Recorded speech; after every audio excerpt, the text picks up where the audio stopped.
Lift your spirit, fuel for your fire. Passionate words, stories untold. This is the place where you unfold. Just chat.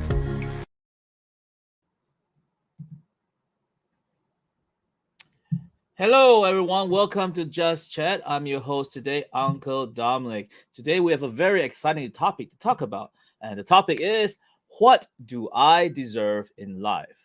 Okay, we have a very special guest today. But before we go to that, let's talk about some things we're going to explore today. We're going to talk about what does it mean to deserve something. I mean, we get everything every day. I mean, we go to work, we go about our life, we try to figure out.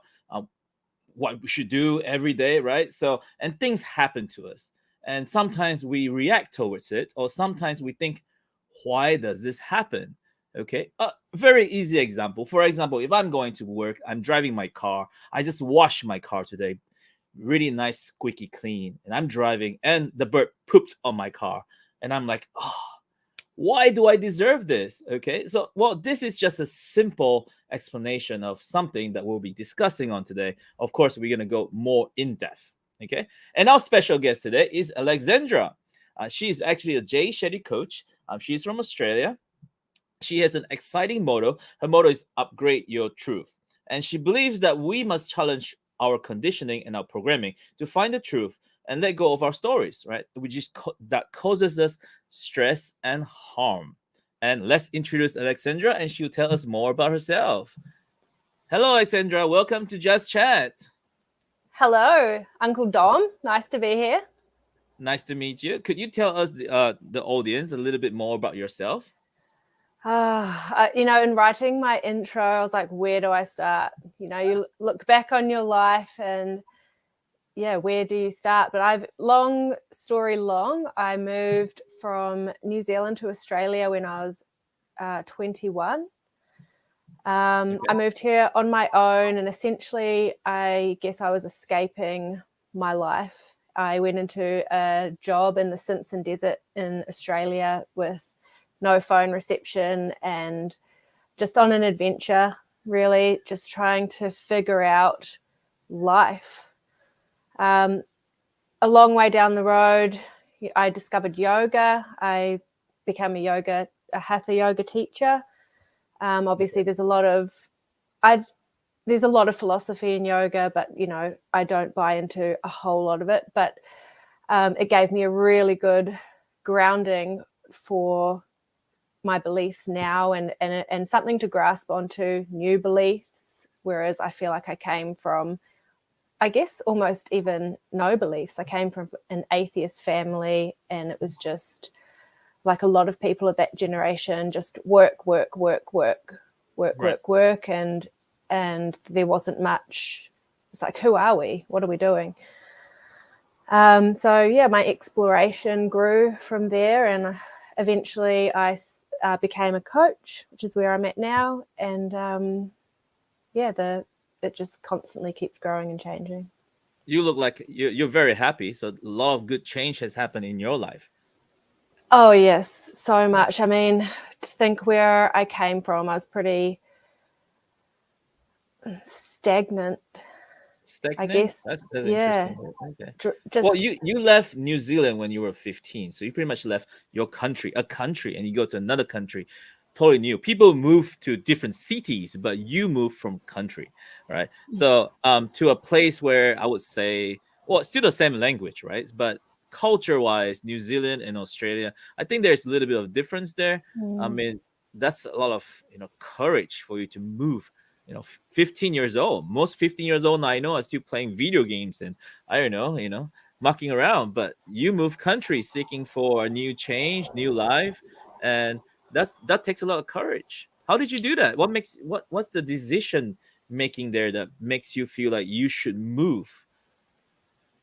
Sorry for the confusion. I moved out of home at 15, and I moved to Australia when I was 21. Oh, okay. That's you. Yeah, so just for the 15-year-old me, it was just really, okay, so I think there was huge issues with my mum. and within our family. And I guess I was very independent, and I didn't like or believe or buy into anything that I was surrounded by. I didn't have any role models that I resonated with. That I was the black sheep, and I was involved and I was angry, and there were affairs in my parents' relationships, and just nothing made sense.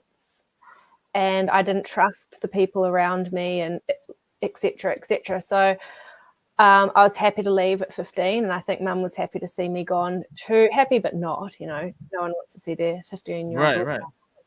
But that makes you think sort of like, what do you deserve this, right? What did I ever do to deserve this that happens to you? Kind of like our topic today, right? I suppose.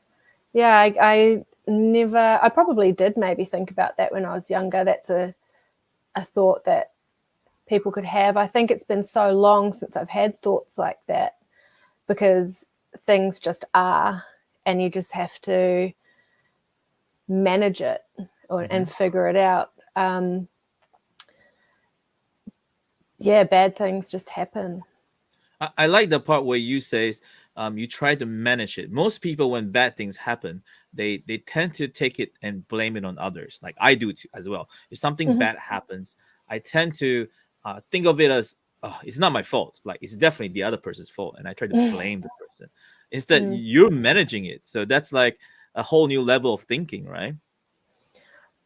At the time, I mean, there was definitely blame in there. That's part of the managing it. I don't want to deal with this anymore, and my managing it was run. And I actually blamed myself, I think, for a long time. For years, I perceived I had this pattern of running when things are uncomfortable or hard. So I'd blame myself, and in reflection, I'd blame Mum. It should be this way, and it should be that way. And I've had to work through that. I still work through that now. That's the work that we do. We're even when I've figured things out in the past, and then a year later I'm tired and I'm exhausted and everything comes back. It's like, there's all that stuff again. So well, right now it's been a while now, right? So do you still blame Mom in that sense, or do you feel that it happened for a reason, and then this is what makes me today? If it never happened, I wouldn't be what I am right now. Do you it's ever all think of about it. that? It's absolutely, it's all of it. Yeah, I mean, that's the mind.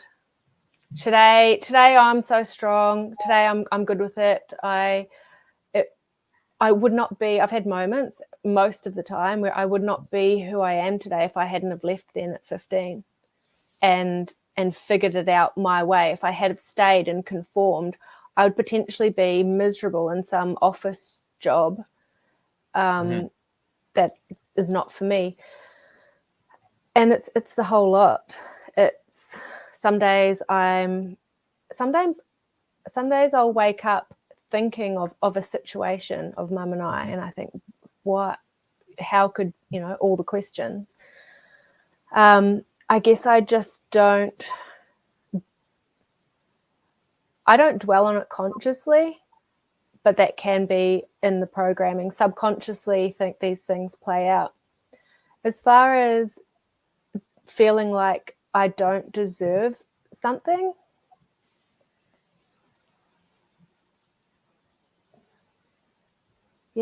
maybe a long time ago, I just couldn't imagine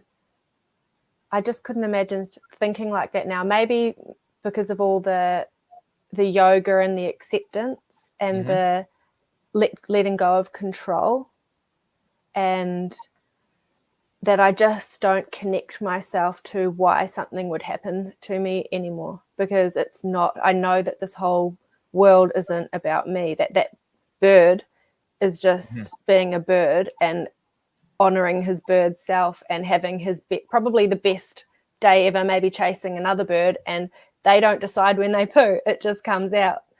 Right. So I wouldn't think about, but this is me consciously now feeling okay today. Maybe in 3 weeks when I'm on my period and I'm depressed, like get unhappy sometimes it's a woman thing. I might think, why me? Mm-hmm. I guess I have a mindset of what can I do about it. I guess that's always been my mindset of, even when I'm miserable and I'm having I think I'm more of a poor me person. Some days I'll get very like, oh, no one has it as bad as me, which is Oh, for sure, obviously yeah. I think not it's true. normal for everyone. I mean, Yeah. there's gonna be ups and downs totally. Like, I'm having a great day today, Yeah. and something's gonna happen, and then you're gonna be, oh man. Or something happens in the morning, you're gonna be like, oh no, the rest of the day is gonna be worse. And maybe it does, but at the same time, people do think, like, how does this why does this happen to me? Like, why someone else who I think don't deserve it, I deserve it more, and it doesn't happen to me. So I think this is natural thinking. And I feel like, it's natural, but it's kind of also very hurtful. It hurts you as a person, in the longer run. Like, if I feel like something bad is going to happen to me, and I feel that, and I think about it, and when I go to work I still think about it, and something bad happens, it doubles up the emotion, right? And it creates more of a stress, and then you keep it inside, and then you say, okay, I hope it gets better. But somehow in the back of your mind you'll be thinking, oh, I bet something else is going to happen. What could be worse than this? And then something else happened, and it just, you'd be like, oh no. Some people will be able to control it, of course. Some people will just explode, and when that explode, some people could not control their emotions or their actions of breaking things. Violent things happen. Eventually it hurts you, the person, more than another person, right? I feel like, we need to control our thoughts. We need to manage it somehow. I was discussing this a few weeks ago with another, in one of my talks. We were discussing about how we should, manage the things we think about sometimes, and then, if we do that, we can have a better day, right? So for you as a coach, your motto is upgrade your truth. So how do you help people who comes to you and they have this kind of things in their thoughts? How do you help them? How can they manage their life better? There's so much to unpack because everyone comes with a different reason. I would question why that's the first port of call, why those thoughts are the first port of call, like, why me? So I'd potentially work on adjusting the baseline. If you're like what you said before, if you're having a great day and you're happy and everything's fine, why are you thinking something else? And one little thing happens, why would that trigger the thought to assume something else would happen? So this could be a pattern of thinking. There's just so many things you can do. You can work on, probably your baseline is where I'd start. What have you taken time in the morning to get to homeostasis? Right. Have you done a relaxation, something? How have you started your day? I would say more often, if I'm thinking out of sorts like that, I've potentially had a bit of a manic morning, a lot of things going on, and I haven't reined it in. When I start, maybe I haven't just realized that I've been journaling now in the morning for a really long time. So I ask myself some set questions. I align, how do I want my day to go today? How do I want to feel? What are my desired feelings? What are 3 things that happened yesterday that made yesterday great? What are 3 things that need to happen today for today to be a success? So I guess the first thing I do when I wake up is organize my day. And I've already remembered it's programming, because either way we are getting programmed. We're getting programmed by our world that's happening around us in the morning, if we've got family or 1,000 questions from people, or we need, as hard as it can be, to even take 5 minutes. That's what it will usually take me to do some journaling, 5 minutes to calibrate the thinking and calibrate the the calm. Mhm. And for most people, that will be taking a few minutes to yourself, because if you jump straight out of bed into madness, you're automatically, your energy is everybody else's but your own. Kind of like self-reflection, right? In a like some whatever happened, like meditation, think about what you have done right or what you have done wrong. You could have done better. What you expect for the rest of the day, because you journal it down. Some people, I think nowadays, not many people do journal stuff anymore. I used to, but I don't do it anymore. I think, yeah, it's just, I guess in what you're saying is we all should try to recognize something that we are not doing well, and in the day itself, the beginning of the day, we should take some time to ponder, and then I guess write it down. If we don't write it down, I guess we just need to ponder the questions and things, how we want it to happen today. Like, what do we want to happen today, right? So let's say, in the sense that for students, right? I'm an educator, so I do have a lot of students, and I do have students watching these shows later. For them, every day is pretty much the same, like you mentioned earlier, pretty stagnant sometimes. Like, they wake up at a certain time every day, they go to work or go to school, sorry, they go to school at a certain time, and the rest of the schedule or the rest of the day is planned for them, because they know what they have to do, what they have to study. Then when they finish school, some of them in Taiwan, some of them still go to school, and they come home probably at 9 or 10. By the time they got home, they only have a little bit of time left for their homeworks or for whatever recreational things they can find, and then they go to bed, and the next day it starts again. So in this kind of situation, how would you recommend for them to think about their lives, and how can they make it different? Like, I don't want my students to leave their home at 15, but I'm sure there is other ways that you are training other people right now, and how they can feel empowered and feel like they can change their life even within their stagnant scheduling. I know for me, if my day is planned out like you are talking about, and it's even out of my control, maybe someone else is planning it, or it's dedicated to something outside of myself, I would question how connected they are to themselves. They might be, that's fine. If they're thoroughly enjoying what they're doing as well, some of them may be thoroughly enjoying their entire day. Some of them may be just getting through. And there's so much already in that day. I probably wouldn't go adding more things. If anything, if I was going to add anything, it would potentially be right before bed, if you can take 5 minutes to connect with your feelings.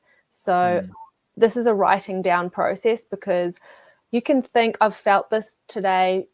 Mentally, you go right through, this is what happened this morning, this is how I felt about it, this is what happened this morning, and this could be going through your mind.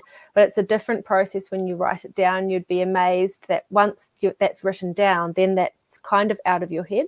And then once that's out of your head, that makes room for another feeling to make its presence known to you. And so this is why writing it down can be important, just for your own understanding. That way you're kind of connecting with your reality, connecting with your experience, connecting with yourself. How do I feel about this? And especially if something, a confrontation or an amazing note from a girl or something happened, and we haven't processed that, and we go into the next day and we haven't, this is how life can get so jumbled, because it's just like the next day rolls onto the next day, rolls onto the next day, and then you still don't know how you felt about 5 weeks ago. So rather than adding many things, I'd say maybe just try and do less. Close your eyes and maybe stop doing for 5 minutes. Give yourself 5 minutes off to, again, recalibrate. And if you have time, writing down and getting in touch with how you felt about things, and maybe about even a situation. Is there something we need to let go of from the day, so that you can, this helps the brain get ready for sleep. so that it can make sense of what's happened. And in a young person's school day, wow, so many things happen. I know, right?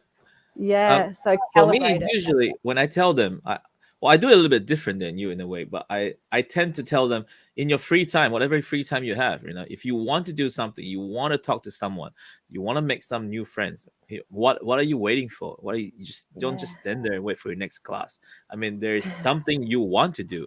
If you want to do it, if you feel like you want to talk to this person, you should. And why are you wasting your time talking to me? And I tell my students that I was like, That's so I mean, powerful. if you want to talk to me, sure, there's gonna be something you need to talk to me about. But I'm sure if there is something you want to do, what are you waiting for? But most of the times, in this sense, I guess in an Asian country, right? Asians tend kind of be shy sometimes. So it's a little bit different for them. Like they don't dare to approach another student or especially another gender. It's kind of like scary, kind of scary. Yeah. I guess I've been there. Everyone's been there, but Yeah. yeah, so I feel like I tell everyone the same thing. If you want to talk to someone, I feel like you need to talk to someone. Why not just go and do it? I mean, it's just a rejection in 2 minutes or 3 minutes, but you will avoid what we call regrets, and so that's why I tell my students most of the time. At the same time, I tell people this, but do I do it? It's this whole different story. I'm scared sometimes as well. I told them as an adult, I'm an adult. I'm scared as well. There are times that I'm super scared, but it's just whether do you really want it or do you want to think about it? That you'll be thinking about it. Oh, why didn't I do this before? Why didn't I do that before? And then that kind of, of course, sometimes the regrets it's not so much, right? Yeah, so yeah, that's why I tell my students most of the time. I tell my kids sometime as well, but it's difficult, right? That's Different great generation. advice. And you're building them up for confidence. Because I doing do that hope so. doing that hard thing, if they do that and they do the hard thing that is hard, and then they realize that they can do it, that is what builds our confidence. And then you do another hard thing again, and then you realize that you're just doing hard things, and it's the doing hard things that builds confidence in ourselves that we are capable. And if we're capable, then we're confident. Okay. So you're building them up good. for success. There's a question that I want to go with. There's this question that I've been thinking about. It says, do you feel that you deserve certain things in life, right? And so now we want to deserve certain things in life. So the question is, do we feel like we need to have it, we need to deserve it because we exist? So now here's the question: we exist in what category?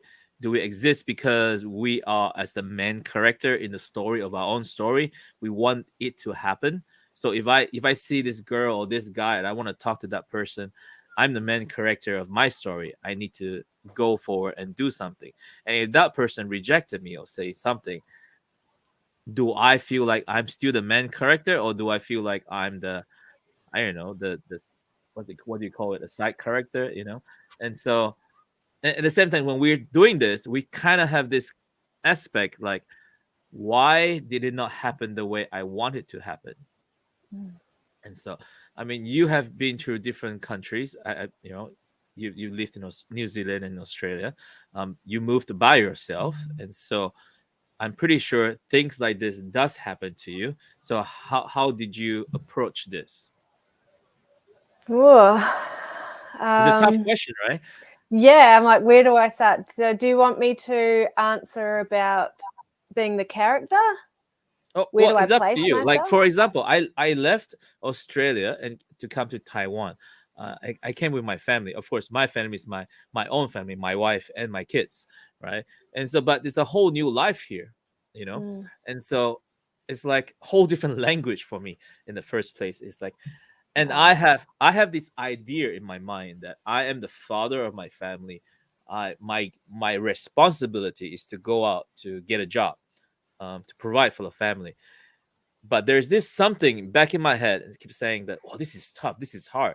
But then there's another voice telling me that if I don't do it, where are we gonna get the money from? Where are we gonna get the food from? I have to do it as a responsibility, and I have to go do it, even though it's tough or hard. But it's just like a responsibility to do it, right? Mhm. So that's what I'm trying to say. Like, but I'm gonna tell you, or to everyone, the audience, it wasn't easy. I did, you know, I did get rejected from my job interview and stuff like that. I did get, I changed jobs a couple of times, and that kind of hurt financially for the family, right? So this kind of thing makes you think, and it does make me think, like, what did I do to deserve this? Like, I Mm. think I've been a great Mm. father. I think I've been a great person. Why does this happen? Right. So that's what I'm trying to go with. Like, are you the main Mm. character? Do you feel yourself the main character? Or do you feel like Mm. the world is so big, I'm just some nothing? Mhm. So your point Mm. of view. I guess I've thought about it all. In the story you just told me, what I can liken that to in my life was when I started in an industry that I was in for 11 years. And in the 4 years in, I was getting really bullied. And I was young. I must have only been a couple of years in, so 23, 24. And I thought this was going to be fine.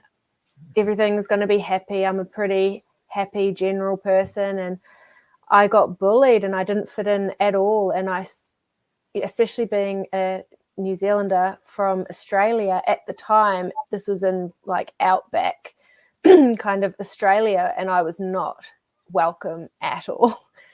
And yeah, I was really depressed and I was really miserable. And I look back and I don't know really why I stayed, but in that time, yeah, I did have a why me, or why is this happening? But even at my worst, I guess I've always looked at myself. Mhm. It wasn't outwards, like what is going on. It was, okay, what am I supposed to learn? Even though I was just young, I was in a crappy situation. I actually should have looked more clearly at reality and just got out of there. But I thought it was about myself, and that was probably because of some narcissistic issues in my family that, it was just the same story playing out. So Yeah. I guess that's it. You were kind of finding an excuse to say, because my family this happened to them, so I sort of deserve this to happen to me somehow, right? But I guess you I mentioned was you were figuring that younger. out. Yeah, Yeah. but now you knew that it was not right. So you are able to manage it somehow. So how did you able to catch that moment to change your life as you are right now? Lots of just watching and observing. Like, I was very curious. I take in all information. Okay, these are the facts. That's that person. I don't actually trust these people that are judging me and making my life hell. And that was the lesson that I learned as a child. I don't trust the people around me. I don't trust the story Mhm. Oh, I lost you, around Alexandra. myself. Sorry, we lost you there for a few Oh seconds. no. um, yeah, I just had to trust myself Okay. because I couldn't trust the people around me. One of my favorite quotes is, oh no, I can't remember it. It's about being very careful about who you take advice from anyway. Don't take advice from anyone whose life you wouldn't want to live. So I heard that in some of my coaching a long time ago. So, I mean, this was just the precursor to me just keeping on digging and finding the truth. What is the truth for me? What is right? What is wrong? And even that can get spun. If I'm talking to students here on your program, life can, and people, once you're out there in industries, there are people doing really not the right thing. And we get pushed to make decisions at times of what actually feels right, because I kind of gave up on the truth and what was right because I was surrounded by so many people just going, oh, It doesn't matter like who's really watching. There's no God. Do what you want. And there were so many people around me like that I started to think, maybe they're right. Like, what does all of this matter? So we're so moldable by our communities and by the people around us. It's a rat race out there. It is. So we just have to. Students as well. Students, they are programmed to try to be successful. If they're not successful in the means like their test, they get good grades on the test. If they don't get good grades, they're gonna get yelled at. Stuff like that. For me, as a teacher, as an educator, I expect my students to get good grades. I told them a couple of times, if you get 100s, that's amazing. If you get 90, that's great. But there are some subjects, I told them, there are some subjects you should not try to get below 80. You should try to be the best as you can, right? If you are not giving your best, that means you are not trying. I mean, you could try. And then what their response to me is most of the time is like, I don't like this subject, or I don't like the teacher. And I told them a couple of times, it doesn't matter whether you like the teacher or you like the subject. Is that the matter is you put the effort into trying for it.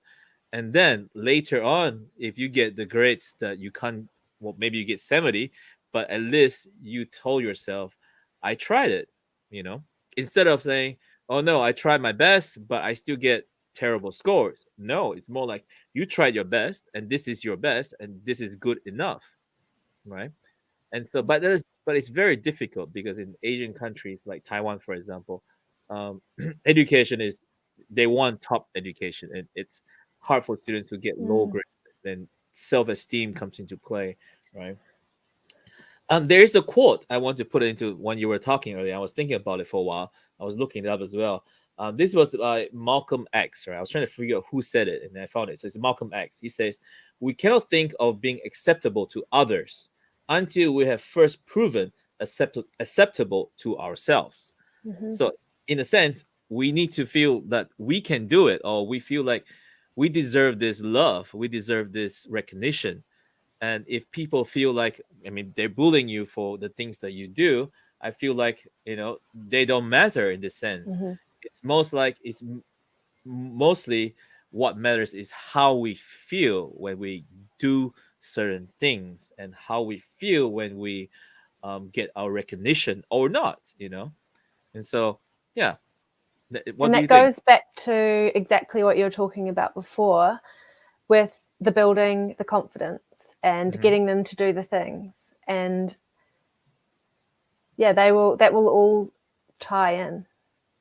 Yeah, if they do the things and what you just said. So It is tough, right? School's tough. It is hard to have so many people's expectations on you in a time where you're trying to figure out maybe even what you want to do, and you don't know. And it's easy for me to say from where I am now to be living in alignment.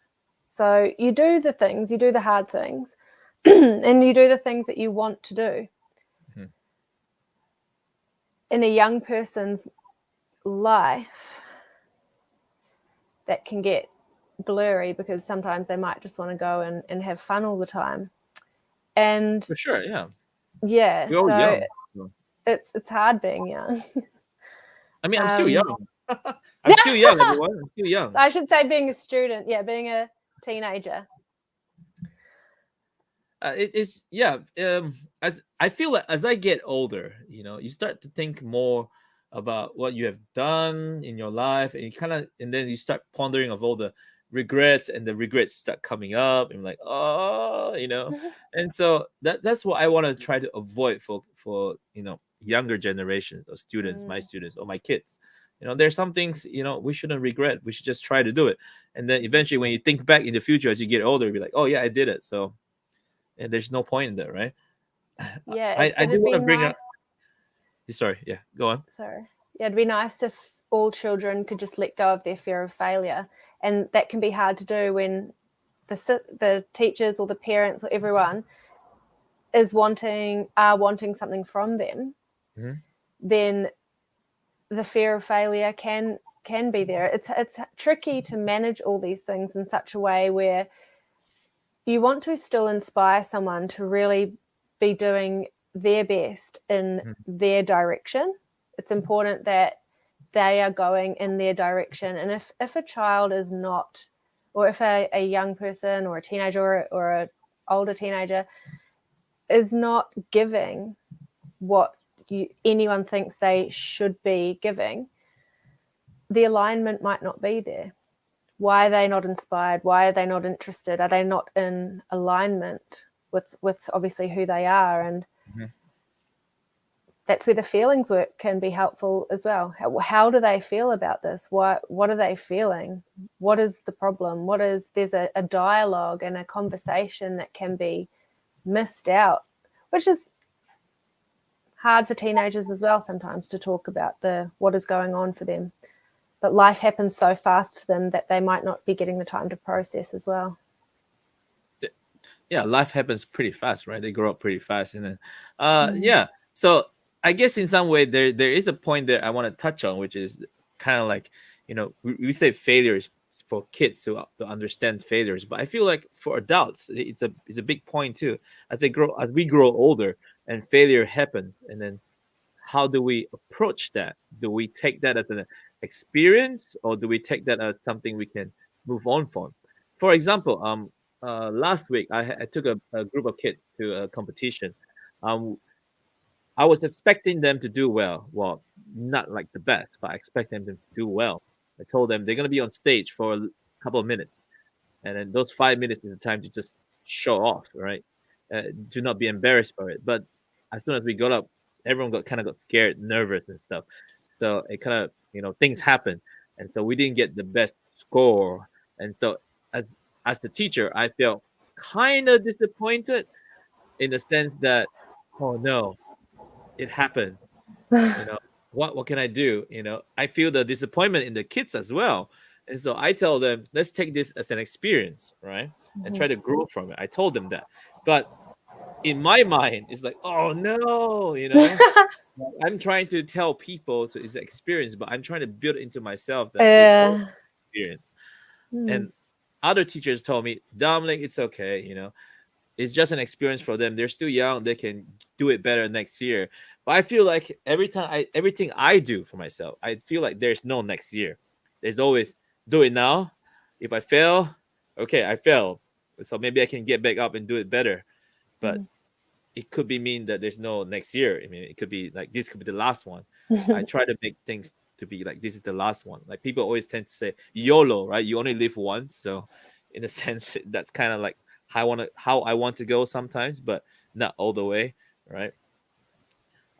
Okay, so speaking about this, right? We did all the work we had. We worked hard, right? The students expect to get something, but in reality, it didn't happen. We got last place, or we did pretty bad on the scores. So do you think that because we do something really hard, we sort of deserve something?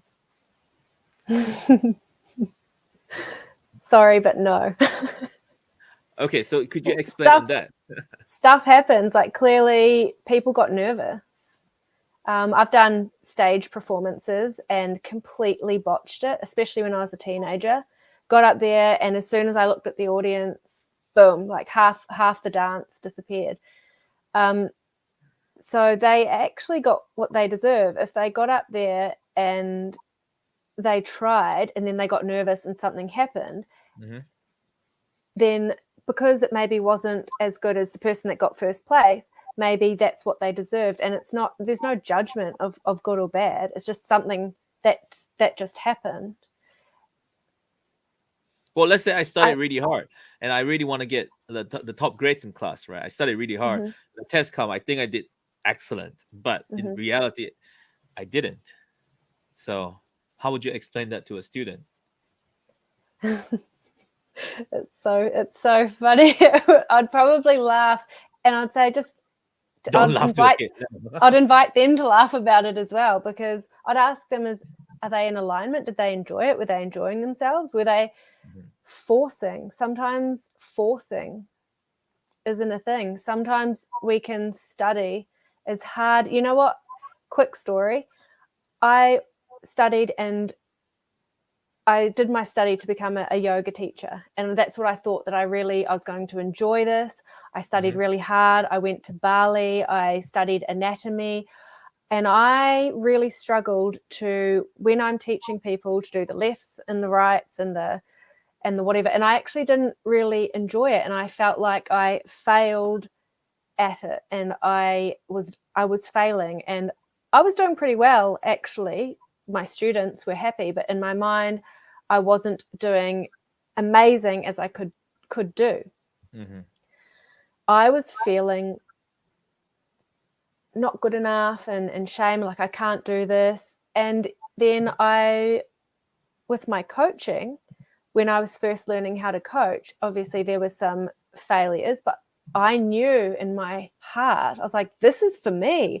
I've found my thing. Like, this gets me going. I am so excited to be here, whether I suck at it today or my mind was now in, I kind of want to fail now because that's how I'm going to receive the information that I need to get great. So the whole mindset was what has changed.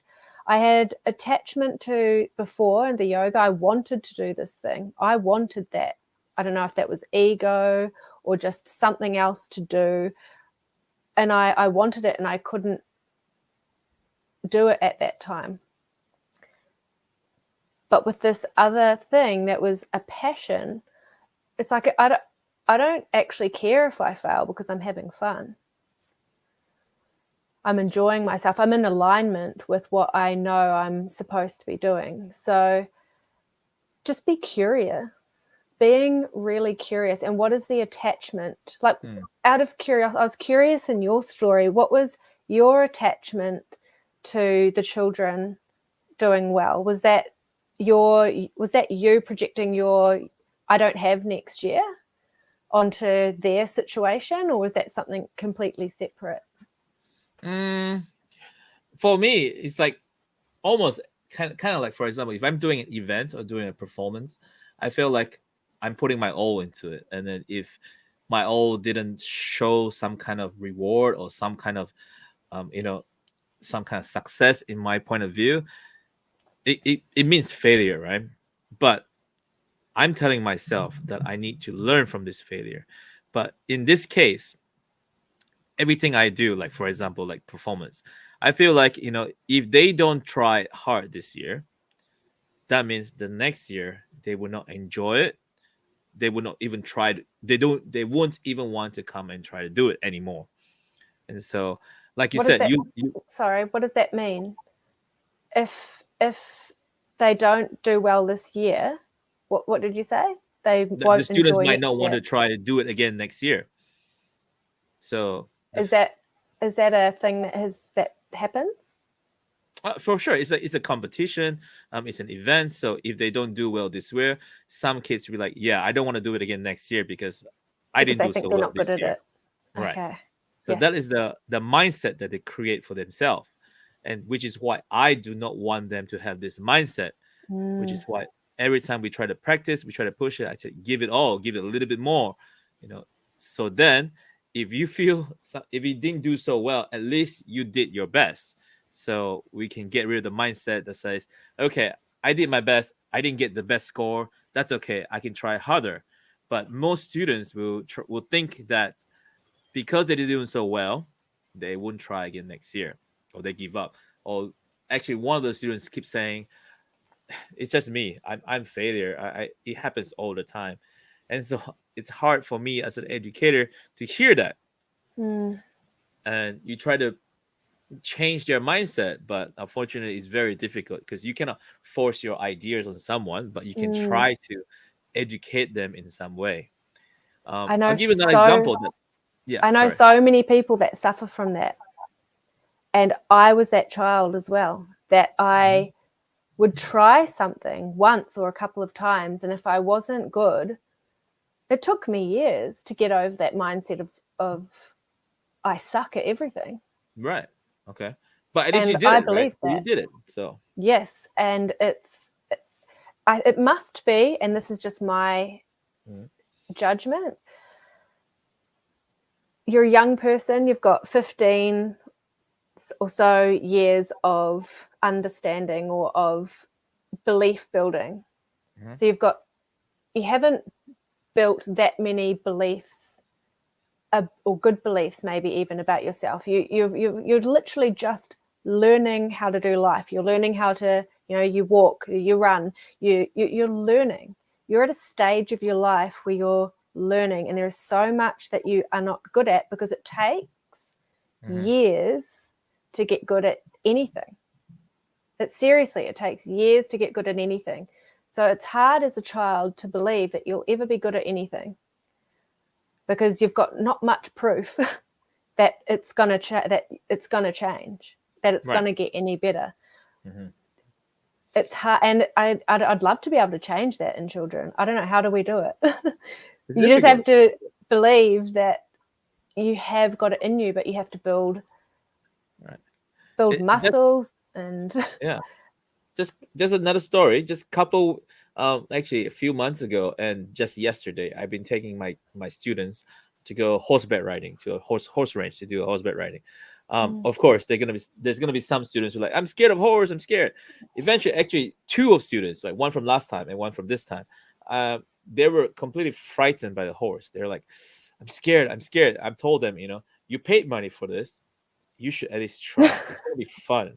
They're like, no, I'm scared. It's like, you gotta try. You gotta do it. And so eventually, last time, one of them did it, and she loved it in the end, right? And so we had one yesterday, which was pretty bad. He went up and he started self-talking to himself. I'm gonna fall. I'm gonna fall. I'm gonna fall. I'm gonna fall. I'm gonna fail. I'm gonna fail. I was like, stop doing that. Stop thinking about it. No, teacher, I'm gonna fall down. I'm gonna fail. I'm a failure. I'm like, oh no, what's going on in your head? Stop thinking. You already got up on the horse. That's step one. You're already moving. That's step two. Do you not know you're moving? It's like, am I moving? Ah, and he starts screaming. I'm like, oh Wow. no. So after Yeah. 30 minutes, he enjoyed it. So in the end, short story, he enjoyed it. So I guess giving him a little bit of push actually helps him. But if it didn't, then he's gonna go back and say, as he grew older, probably regret that I spent so much money. Why didn't I go on the horse? Or the parents gonna regret it as well. So that's gonna happen. And so I feel like it happens. Things happen. We just have to move on. I tell the kids to, you pay for it. Just manage it. Just keep moving on. Right? Stop thinking. Stop talking. Just do it. I mean, you already put the first step in. So, right? I don't know. That's what I think anyway. You're literally coaching people through the hardest years of their lives. And it's a lot. Yeah, but There then I shouldn't go home be. sometimes thinking, why do I deserve this? If the kids fail, I'm like, oh no, why is this happening to me? I could have been a better teacher if something good happens. I don't know. So things that it do happen. So is Right. there allowance then for failure? Like if there's so much, why does this happen? Why did that happen? Yet we know we have to fail to learn. Mm-hmm. For sure. I think there's definitely allowance. Like, what's his name? Robert Kiyosaki. Yeah, Robert Kiyosaki. He says that we had to fail. We had to fail to learn. That's it. It's it. We have to fail to learn. We have to fail. And so, but the idea is we have to fail. I think he's trying to build up that we should know that we are going to fail at something. We need to, take it and learn from it. But some children, when they take the failure, is that they will become like, I'm a failure. And when they think that way, I think life kind of drops them down, and something happens that's gonna happen. I myself feel like I'm a failure sometimes. I fail as a dad, I fail as a husband, and so, or I fail as a person. When I think like that, things start crumbling down. It does happen, and so it's just trying to, I guess, for myself, I think about, why do I deserve this? Why does this happen? And how can I get better in myself? Right. I have another friend that told me always be 100%, optimal. Right. Do everything 100%. Do the extra. Do the extra mile, because as you do that, I don't know, you get rewards, I guess, right? In some ways. You mentioned you went to the Outback. You live in the Outback. Whereabouts is that? In Darwin? I've been to Darwin, but no, this was in well, I flew Alice into Springs? Alice Springs, yeah, Oh, and it's about okay. 15 hours drive into the desert. Wow, that's Yeah, a it was tough place to live in. I was there for a couple weeks, and that's pretty tough. yeah, oh, it was working. So I did seismic surveying for a while, which Okay. is kind of pre-mining, finding where things are, water, coal and stuff.